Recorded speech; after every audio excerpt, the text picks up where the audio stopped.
नमस्कार, मैं हूँ सिकता देव और आज चर्चा प्रोटेम स्पीकर भर्तृहरि मेहताब की। 7 बार के सांसद हैं और राष्ट्रपति द्रौपदी मुर्मू ने उन्हें प्रोटेम स्पीकर इस बार नियुक्त किया है। तो कौन है भर्तृहरि मेहताब? इसी पर चर्चा करने के लिए, इसी पर और ज्यादा जानकारी हासिल करने के लिए हमारे साथ हैं एक खास मेहमान जो भुवनेश्वर से जुड़ रहे हैं, वरिष्ठ पत्रकार अक्षय कुमार साहू। बहुत स्वागत एनडीटीवी में। तो सबसे पहले तो हमारे दर्शकों को, हमारे देखने वालों को ये बताइए कि कटक से उड़ीसा के 7 बार के सांसद भर्तृहरि मेहताब कौन हैं और इनकी पृष्ठभूमि क्या है? देखिए, जो भर्तृहरि मेहताब जी जो है वो हमारा जो उड़ीसा का जो पहले मुख्यमंत्री थे हरिकृष्ण मेहताब, वो उनकी बेटा है।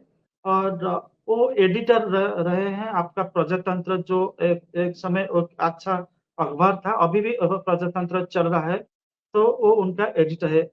ही इज एन एस्टूट पॉलिटिशियन, और इसके अलावा वो एक अच्छा पार्लियामेंटेरियन है। इन 2017 he hmm. was chosen as the outstanding parliamentarian of the country. Then in 2018, 19, 20 उनको सांसद रत्न मिला था। वो इतना अच्छा डिबेट करते हैं, हर एक सब्जेक्ट के ऊपर उसका अच्छा पकड़ है, तो उसीलिए उसको लोग जानते हैं। और he commands respect among all political leaders, cutting across party lines. तो ओडिशा में उनका एक खास एज है। He was also founder member of Biju Janata Dal. जब बीजू जनता दल 97 आप 1997 में आप यह फॉर्म हुआ था, वो जो 4-5 आदमी थे, उनमें से वो थे। तो उनका सबसे बड़ा जो खासियत है, तो बहुत तो पोलाइट है, पोलाइट हम्म। है। और अगर कहीं आपका कुछ सेमिनार हो, वर्कशॉप हो, वो पार्टिसिपेट, तो एक इंटेलेक्चुअल के नाते वो जाने जाते हैं उड़ीसा में, और हम्म। इंडिया में भी ऐसे जाने जाते हैं। और आपका जो आईएएस जो लोगों को ट्रेनिंग देते हैं, मसूरी जाते हैं, स्पीच देते हैं, फिर वो उनका बहुत अनुभव रहा है संसद में, संसद के बाहर में एक अच्छे अधिवक्ता के नाम जैसे। तो बहुत वो ही is actually the fittest person to be chosen आज प्रोटेम स्पीकर।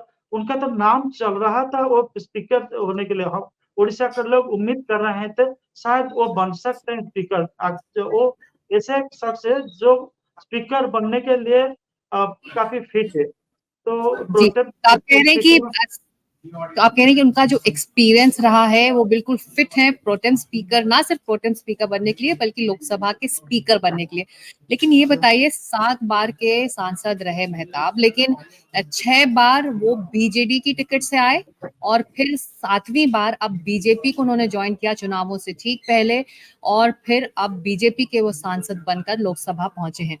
अब क्या गड़बड़ हो गई कि 7 बार के सांसद 7वीं बार हो सकते थे अगर वो बीजेडी के साथ होते, तो क्या गड़बड़ हो गई कि उन्होंने बीजेडी का साथ छोड़कर बीजेपी का दामन थामा? देखिए, हम जैसे बोला, वो एक एस्टूट पॉलिटिशियन है, वेरी श्रूड पॉलिटिशियन है। उनको मालूम है अभी हवा चल रहा था, मालूम था हवा चल रहा है नरेंद्र मोदी जी का उड़ीसा में, तो उन्होंने इसीलिए चूज किया। अगर वो बीजेडी में होते तो फिर इस बार वो ना जीत सकते, तो उनको पता चल गया था। तो हम्म। इसीलिए वो शायद वो ही shifted his allegiance to BJP. और हम्म। बीजेपी में नवीन पटनायक के जो बीजेडी का जो चीफ है, जो मुख्यमंत्री थे, उनका साथ उनका अच्छा संबंध नहीं था, बहुत दिनों से नहीं था। जब 2000 से भी नहीं था, जब वो पहले निकाल दिया यहाँ का विजय महापात्र, जो वो देखिए आर्किटेक्ट ऑफ बीजू जनता दल, तो तब से थोड़ा बहुत वो एडजस्ट करके चल रहे थे। ही न्यू दैट बीजेडी में जो डेमोक्रेटिक एलिमेंट्स है, डेमोक्रेट्स है, उन लोगों को एक के बाद सिस्टमैटिकली न्यूट्रलाइज कर रहे थे नवीन पटनायक। तो वो हम्म। बचे थे, वो सिर्फ एक बचे थे, और एक प्रसन्न आचार्य जो फाउंडर मेंबर्स जितने हैं उनमें से 2-3 ऐसे बचे हैं, नहीं तो अगर सबको नवीन पटनायक जी ने आप निकाल दिए हैं। तो बीच बीच में ये हो रहा था, नवीन पटनायक जी ने वो एक फर्स्ट जनरेशन का बीजू जनता दल का नेता लोग हैं, तो सेकंड जनरेशन को ग्रुप किया, थर्ड जनरेशन को ग्रुप किया, फिर थर्ड जनरेशन छोड़ के ब्यूरोक्रेसी में कुछ ऐसे पावरफुल लोगों कुछ आदमी को जी। नवीन पटनायक ने ग्रूम अप किया। तो इस सिस्टम में this fellow was feeling alienated. He was not actually engaged in party activities nor in governance system. तो वो क्या करते हैं, he was feeling suffocated in this system. तो धीरे-धीरे वो सोचा अगर बीजेपी में बीजेडी में वो होंगे तो शायद वो जीत नहीं पाएँगे।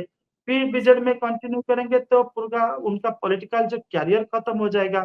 तो इसीलिए वो बीजेपी के साथ चले गए और prime minister Narendra Modi he has got a special liking for this man. बहुत हुँ, पहले हुँ। से उसका एक पिताजी का एक किताब था, जो भक्त जब उनका पिता जो हरिकृष्ण महताब जो मुख्यमंत्री थे महाराष्ट्र का, महाराष्ट्र तब नहीं था, तब मुंबई एक स्टेट था, अलग एक स्टेट था। मुंबई का वो गवर्नर भी थे जो आपका हरिकृष्ण महताब, उनका पिताजी। तो इतना बड़ा वो आदमी का वो बेटा है। तो वो महताब जी जो किताब लिखे हैं उसको आपका नरेंद्र मोदी जो मोदी जी उसका इंग्लिश ट्रांसलेशन को रिलीज़ हुँ, किए थे। तब से ऐसे लग रहा था शायद he is inching closer to the Bharatiya Janata party और अगर उनको जो स्पेस नहीं मिल रहा है, पॉलिटिकल स्पेस नहीं मिल रहा है बीजेडी में, तो शायद वो जा सकते हैं। वो जो कयास लग रहा था लगभग 3-4 साल पहले। तो जब इलेक्शन आया, पिछली बार तो उनको तो टिकट मिल नहीं रहा था, लास्ट मोमेंट में जब प्रेशर बना तो उनको बीजेडी का टिकट मिला था। And this time hmm, he was sure that the new generation BJD politician might not give him ticket. तो वो सोचा अगर कहीं आपको इज्जत से काम कर सकते हैं तो वो बीजेपी में, तो इसीलिए बीजेपी में चला गया और बीजेपी का एक ग्रुप उनको टिकट देने के यहाँ का टिकट देने हुँ, के सपोर्ट में नहीं थे। लेकिन he was sure that prime minister will have his blessing for him and actually that happened also. तो उनका हुँ, प्रधानमंत्री सब समय उनका साथ खड़े थे। तो इसीलिए चला गया। अगर उसका आप पॉलिटिकल रिलेशंस को हम माइनस करेंगे, तो वो हुँ, एक अच्छा खासा एक पार्लियामेंटेरियन है और जिसका डिबेट हर एक आदमी बहुत अच्छे से सुनते हैं, बहुत ध्यान से सुनते हैं। तो आप फॉरेन अफेयर्स बोलो, आप नेशनल इकोनॉमी के बारे में बोलो, आप सोशियो इकोनॉमिक डेवलपमेंट के बारे में बोलो, आप जल संपादन के बारे में बोलो, जिसके ऊपर आप he has knowledge over all the subjects. तो सबके ऊपर अच्छे ढंग से बोलते हैं और उनका रिसर्च भी बहुत अच्छा है। वो एडिटर है प्रजातंत्र का और एडिटोरियल लिखते हैं, तो एडिटोरियल का बहुत इम्पैक्ट होता है। So he has good knowledge in English, good knowledge in Hindi, good knowledge in Odia. So he presents himself quite perfectly, ऐसे and the way he complete package articulates. जैसा कि आपने हाँ, कहा कि वो बहुत मंझे हुए पॉलिटिशियन हैं और समय रहते वो भाप गए कि अगर बीजेडी में रहे तो शायद आगे चलकर भविष्य जो है करियर जो पॉलिटिशियन का है वो खतरे में पड़ सकता है, सांसद का भविष्य खतरे में देखिए पड़ सकता है, तो बीजेडी ऐसे में में उन्होंने उनका समय कैरियर रहते ग्रो आपने नहीं हो शिफ्ट रहा किया। था। जी। हुँ, बीजेडी में उनका कैरियर ग्रो नहीं हो रहा था। हुँ, 1998, 99 टू 2004, 2009, 14, 2019 में चुन के आए हैं। तो हुँ, 2009 तक बीजेपी के साथ थे, बीजेपी का जो अलायंस था। तो उनको हुँ, मित्र नहीं मिला और उनका साथ जो करियर शुरू किए थे, तो आपका धर्मेंद्र प्रधान तो उनसे बहुत छोटा है। लेकिन देखिए वो बीजेपी में है, उनका करियर ग्राफ देखिए, कितना आगे जा चुका है। वो तो उनका बेटा जैसा है। लेकिन वो बीजेडी में कंटिन्यू किए हैं। बीजेडी में बहुत सारे नेता ऐसे नेता जो क्या बोलते हैं बहुत एलिजिबल नेता है, लेकिन हुँ, उनका करियर में कोई ग्रोथ नहीं हुआ है ग्रोथ नहीं पॉलिटिकल देखी। करियर में। तो जी, तो इसीलिए जब इनकी पर अक्षय जी जब इनकी नियुक्ति हुई है प्रोटेम स्पीकर के लिए तो विपक्ष इसे मुद्दा बना रहा है। विपक्ष कह रहा है कि इनसे भी ज़्यादा एक्सपीरियंस सांसद हैं जिन्हें प्रोटेम स्पीकर बनाना चाहिए। उनके अपने सांसद हैं के सुरेश जो केरला से हैं। कांग्रेस चाहती है कि उन्हें मौका देना चाहिए था प्रोटेम स्पीकर के लिए। तो ऐसा रूल है क्या जो सबसे एक्सपीरियंस्ड हो, जो सबसे देयर वरिष्ठ हो सांसद उसी को ये मौका मिलना चाहिए? देखिए, ऐसा कुछ रूल्स नहीं है, absolutely there is no rule as such in constitution. तो एक कन्वेंशन है जिसको बोलते हैं प्रथा बोलते हैं उड़िया में और हिंदी में वही प्रथा होगा, एक ट्रेडिशन है। वो ट्रेडिशन को हम रिस्पेक्ट करते हैं, ऑनर करते हैं। लेकिन sometimes we part with the tradition अगर आपको कोई अच्छा बंदा मिलता है, अच्छा आदमी मिलता है, एक्सपीरियंस्ड बंदा मिलता है, तो वो उन लोगों का जो होता है ना विज़डम होता है, उन लोगों का जो अनुभव होता है, वो एक्सपर्ट जो होता है उसको हम सम्मान करते हैं। तो अगर देखेंगे ऐसा कोई आपका सांसद नहीं है, जिसको सांसद रत्न 4 बार दिया गया है, फिर जिसको आउटस्टैंडिंग पार्लियामेंटेरियन भी अवार्ड दिया गया है। तो वो सबसे बड़ा जितने एलिजिबल आपका है, सबसे वो आगे रहेंगे, उनका जो प्रदर्शन रहा है आपका पार्लियामेंट में, तो जी, लोकसभा में। तो इसीलिए शायद प्रधानमंत्री जी ने और जो लोग हैं भारतीय जनता पार्टी का वो उनको इस पद के लिए चुने हैं और he has got good relationship, working relationship with almost all political parties, including the Congress and the other members of the India Alliance. तो सबका साथ उनका बहुत अच्छा रिश्ता है, अच्छा संबंध है और सब उसको मानते हैं और सम्मान करते हैं, प्यार भी करते हैं। तो हम ओडिया जैसे ओडिया इसीलिए हम नहीं बोल रहे हैं, हर देश का हर एक आदमी उनका जो पॉलिटिकल नेटवर्क है, उनका जो विज़डम है, उनका जो आउटस्टैंडिंग पार्लियामेंटेरी के नाते जो प्रदर्शन रहा है, उसको सम्मान करते हैं।